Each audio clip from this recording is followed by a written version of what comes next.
Haftará que corresponde a la parashá de Yitro. Sabemos que en aquel momento, cuando Yitro, el suegro de Moisés, llega donde él, Dios lo trae de una forma, y es para darle una instrucción de que tenía que delegar las funciones, y él solo no podía cargar con todo eso. En el año en que murió el rey Usías, vi yo a Adonai sentado sobre un trono elevado puesto en eminencia, y las puntas de su túnica llenaban el palacio. Heijal, palacio real, y la palabra para templo es Beit HaMikdash, o simplemente la casa. Esta visión está mostrando un ser, está perfectamente divisible que se puede reconocer, y no está allí viendo un espíritu o una luz, está viendo a alguien sentado en un trono específico.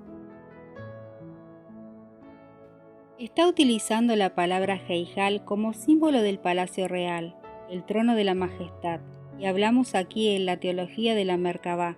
Entonces, aquí lo que estamos viendo es que él estaba llenándolo, como dice la carta a los Corintios, el que llena todo y en todos. Por encima de él había serafines, cada uno tenía 6 alas, con 2 cubrían sus rostros, con 2 cubrían sus pies y con 2 volaban. Y el uno al otro daba voces diciendo: Santo, Santo, Santo, Hashem Sebaot, la plenitud de toda la tierra es su gloria. La palabra plenitud, la plenitud de los gentiles, la llenura. Está la tierra con toda la presencia de Hashem llenándola. Está diciendo efectivamente que lo que está haciendo a través de nosotros. La gloria, Kabot, tiene que ver con el peso o influencia de algo que tú estás ejerciendo. Supongamos cuando tú pones la mano en el agua y ese peso genera unas ondas, y es la indicación de que tu presencia está allí. Las ondas son el Kabot y la mano es el peso. En este caso, la manifestación de la gloria de Dios en la tierra tiene que ver con nosotros, su pueblo Israel. Por eso dice la plenitud de toda la tierra. Es decir, la plenitud de todos los gentiles es su gloria. Pero de pronto cuando se lee en castellano, la tierra está llena de su gloria, ¿cómo entiendes eso?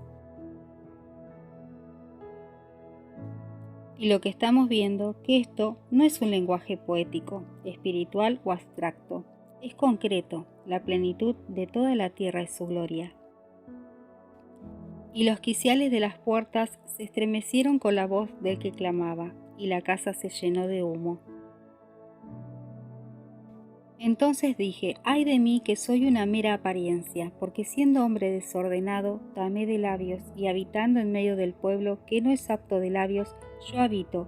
Han visto mis ojos al Rey, Hashem Sebaot.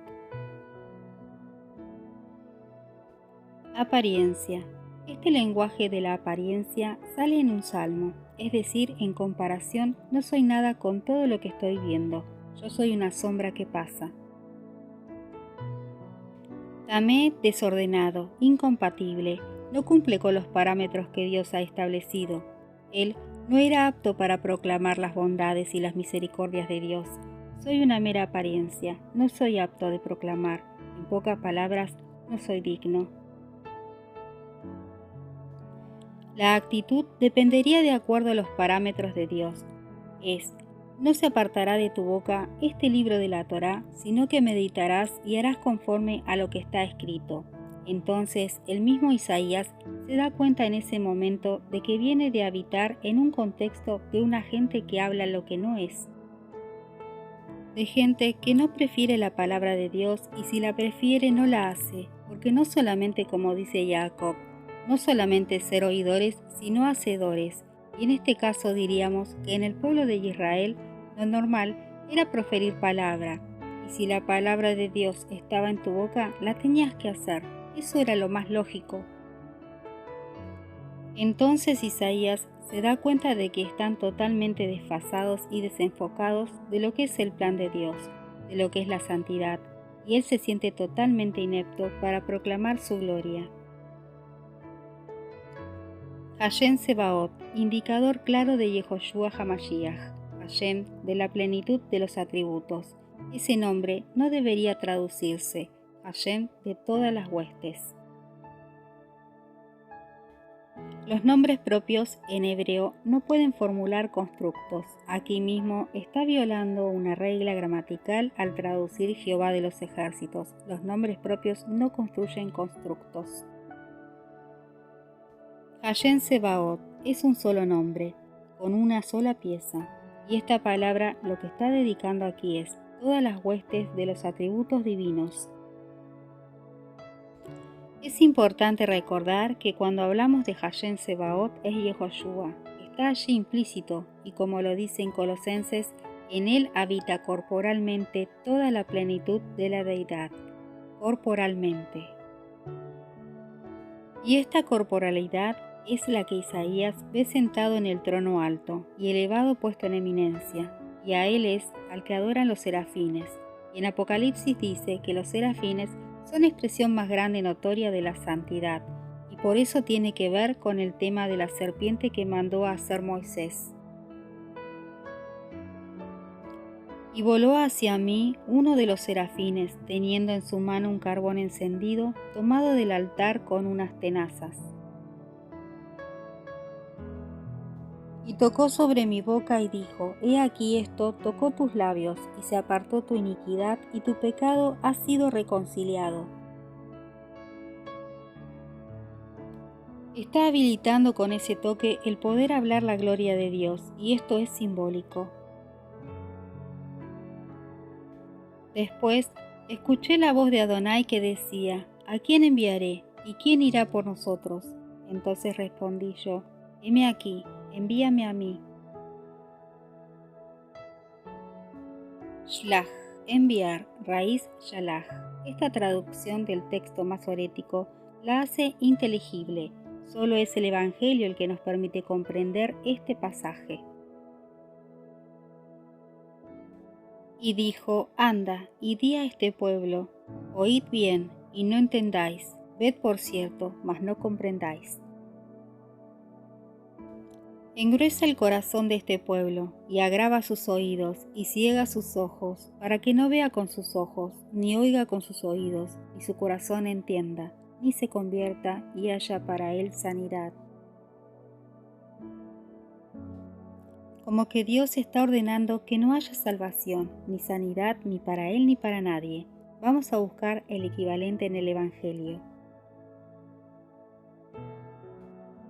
Entonces, acercándose los discípulos le dijeron, ¿por qué les hablas por parábolas? Él respondiendo les dijo, porque a vosotros os he dado saber los misterios del reino de los cielos, mas a ellos no les es dado.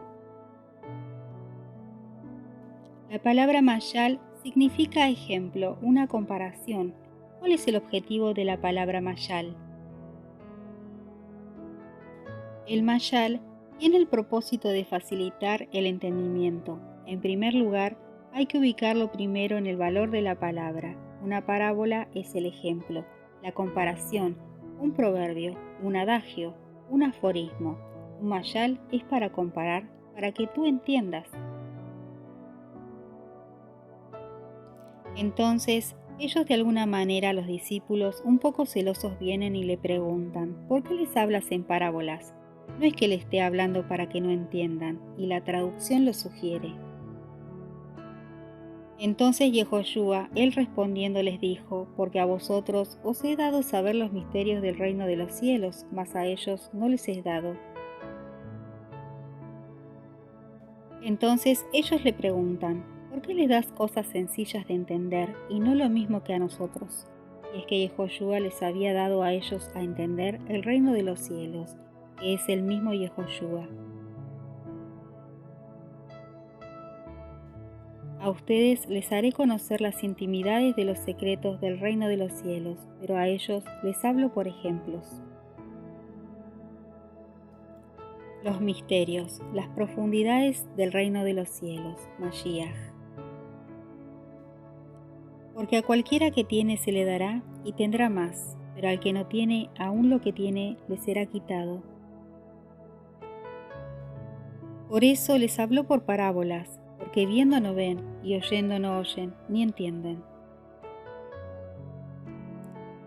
porque lo que tienen les puede ser quitado, porque están oyendo, no están entendiendo. Han estado oyendo la Torá, los profetas, cada Shabbat, y no están entendiendo cuál es el objetivo. Y el objetivo es que tú, como Isaías, seas limpio de labios. Y el escuchar implica el obedecer. Entonces, han estado simplemente escuchando así, pero eso no se aterriza en la práctica. Por eso les hablaba por parábolas para que entiendan. Mashal, ejemplo, parábola, propósito de facilitar el entendimiento. Y el primer objetivo que ellos tenían que entender de la Torá y de los profetas era entender que Él era el Mesías. Lo básico que tenía que conocer el pueblo en ese momento era la señal, la profecía, todo acerca de quién era Mashiach. Dios le está diciendo al pueblo en esta Haftará: ve y dile al pueblo que han estado escuchando y no han estado entendiendo. Es el mismo mensaje. Aquí Dios le dice a Isaías: ¿a quién enviaré? ¿Quién irá por nosotros? Y dice Isaías: yo iré, envíame a mí. Estas palabras que envió Hashem las dijo a través de un enviado. De manera que se cumple en ellos la profecía de Isaías que dijo: de oído oiréis y no entenderéis, y viendo veréis y no percibiréis, porque el corazón de este pueblo se ha engrosado. Y con los oídos oyen pesadamente, y han cerrado sus ojos, para que no vean con los ojos, y oigan con los oídos, y con el corazón entiendan, y se conviertan, y yo los sane. A la hora de escuchar han visto y no han entendido, a la hora de ver han visto y no han conocido. El corazón de este pueblo se ha engrosado, y sus oídos se han hecho pesados, y cegados sus ojos, a menos que vean con sus ojos, y oigan con sus oídos, y su corazón entienda, y regresen, no habrá sanidad para ellos. No es de ellos el poder entender, por eso les habló en parábolas, porque con su entendimiento humano no les alcanzaba para ver quién era Él. Aquí hay que hacer la Mikra Mesorá, la lectura inversa. Solamente cuando el corazón de ellos fuese circuncidado por Mashiach, era que iban a poder escuchar y ver, porque todo empieza desde la transformación interior. Entonces empieza diciendo: a menos que vean, a menos que escuchen, a menos que su corazón entienda y regrese. Entonces tienes que leerlo al revés. Primero empieza por el arrepentimiento, el corazón entiende. Los oídos escuchan y los ojos ven finalmente. Lo último es la parte visual. Por eso es que dice: no hay mayor emuná que aquella que funciona sin haber visto. Hasta que ocurra adentro no hay necesidad de ver. Y yo dije: ¿hasta cuándo, Adonai? Y respondió él: hasta que las ciudades estén asoladas y sin morador, y no haya hombre en las casas, y la tierra esté hecha un desierto. Hasta que Hashem haya echado lejos a los hombres, y multiplicado los lugares abandonados en medio de la tierra, y si quedare aún en ella la 10ª parte, ésta volverá a ser destruida, como el roble y la encina, que al ser cortados aún queda el tronco, así será el tronco, la simiente santa. ¿Hasta cuándo estarán así, con ese velo, con esa conciencia, con esa actitud, con esa desidia, con esa falta de identificación, con esa ceguera espiritual? Evidentemente habría un castigo para el pueblo, y si quedare algo también será aniquilado, pero al final Dios iba a preservar la simiente que ha prometido, y es cuando venga la simiente que se iba a acabar esa grosura, esa ceguera, esa pesadez. Por eso confirmamos que el arrepentimiento es un don divino, es gracia de Dios nada más, y que Dios te diga regresa, ya es gracia. No creas que tú tomas la decisión de regresar, es que tú vas perdido y Dios te llama. Abre tus oídos conforme a sus palabras, y enseguida tú despiertas del letargo del sueño.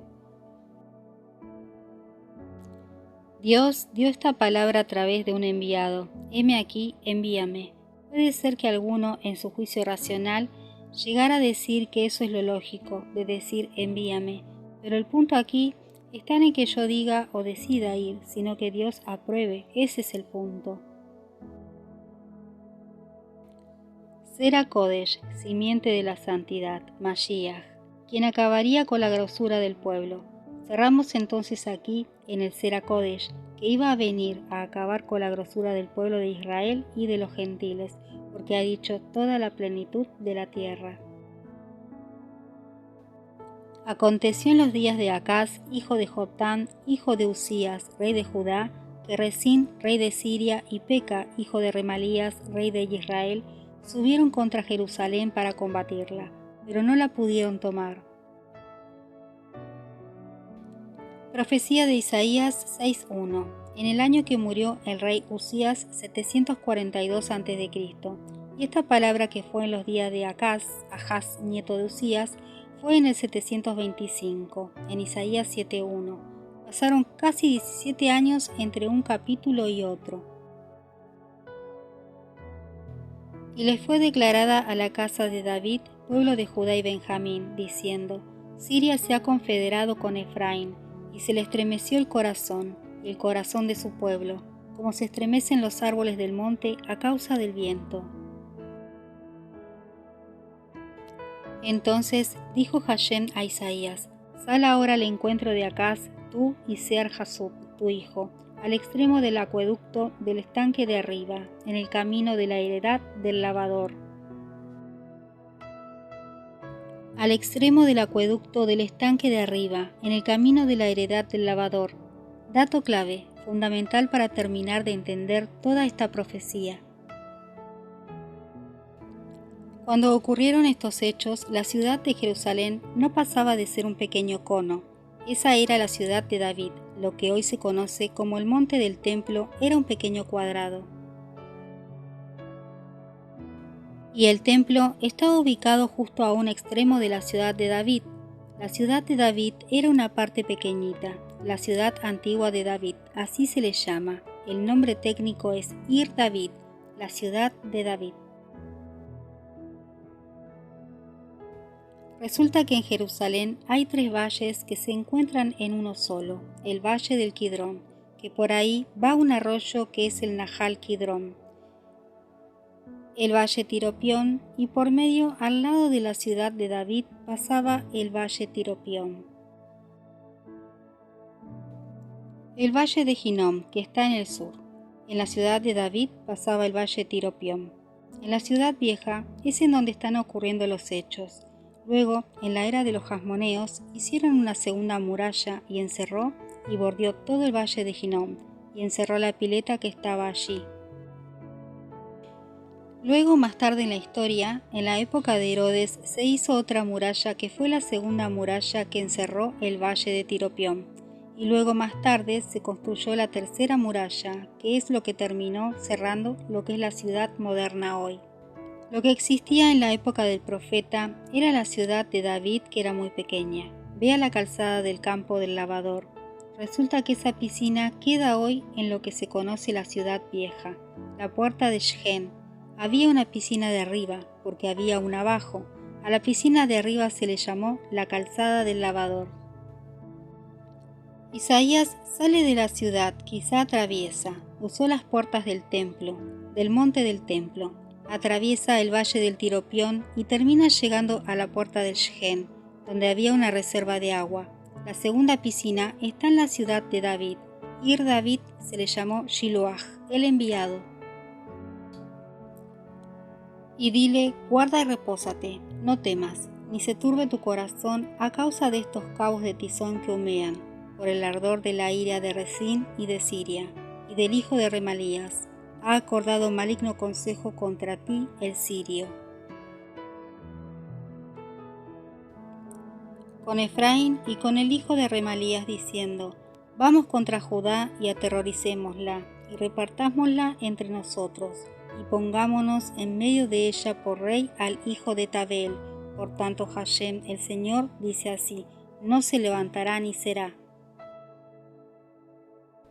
El consejo de esos reyes no va a quedar vigente, no se va a poner en pie y no va a existir.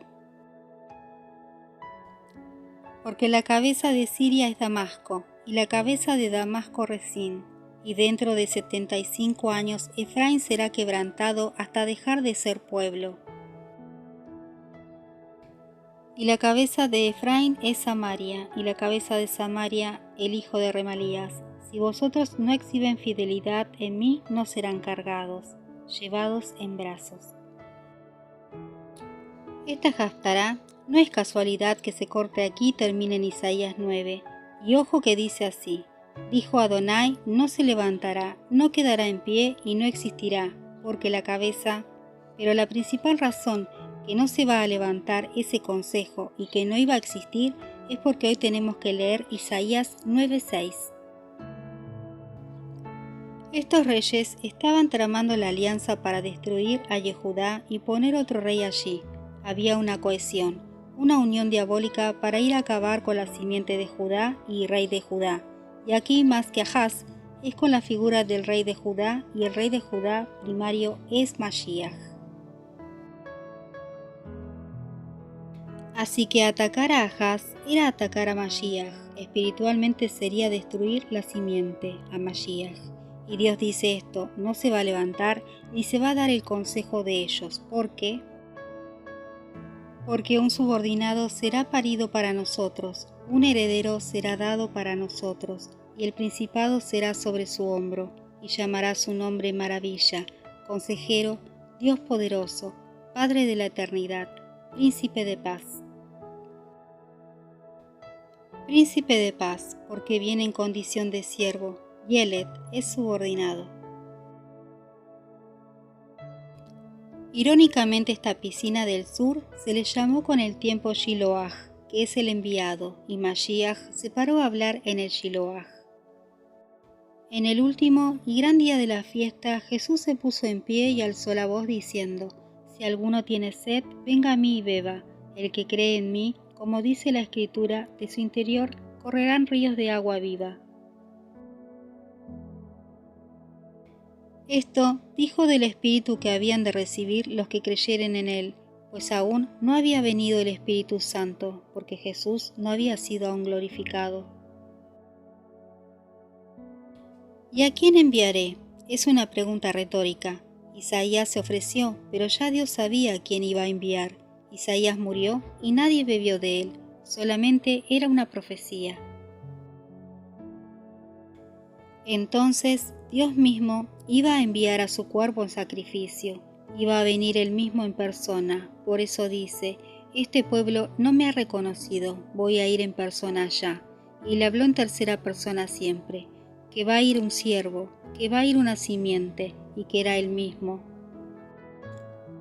Un gran enviado, el gran Shiloah, es Dios mismo, porque solamente él era el que podía perdonar pecados. El ángel simbólicamente lo toca a Isaías y le dice: he aquí, tu pecado es quitado y has sido reconciliado. Entonces, cuando Yehoshua está discutiendo con los maestros de Israel, dice: para que tú sepas quién es el Hijo del Hombre, quién es Shiloah. ¿Qué es más fácil decir: tus pecados te son perdonados, o levántate y anda, para que sepas quién soy yo, que yo soy Dios? Uno de los serafín, que es la manifestación de Dios, fue el que le tocó el carbón a Isaías y fue limpio. O sea que aquí está mostrando efectivamente que ese carbón sacado del fuego era Mashiach, que iba a venir a levantar la carga, y con un lenguaje tan impresionante que está utilizando. Entonces, lo que fue dicho acá 725 a.C., donde se paró Isaías en ese valle de Shehen, Mashiach, 755 años después, lo está diciendo en Shiloah, en la piscina del enviado. Dice: vengan aquí, no tengan miedo, viene el Dios poderoso, el Gibor. Viene en condición de siervo, pero no perdamos de vista que viene el Padre de la eternidad. Dios en virtud, y gracias a Él y gracias a esa profecía, es que el reino de Israel se mantuvo en pie. El que se aprecia decir que ha recibido a Shiloah el enviado, a Dios, no puede seguir con labios impuros, ineptos, no puede seguir con el corazón engrosado, rebelde, que oye y no entiende nada. porque es estar negando la obra de Mashiach. Si sigues con esa actitud de que yo soy así y así me he criado, no puede ser. Entonces, o él no ha venido, o tú en verdad no has creído. Ese es el dilema.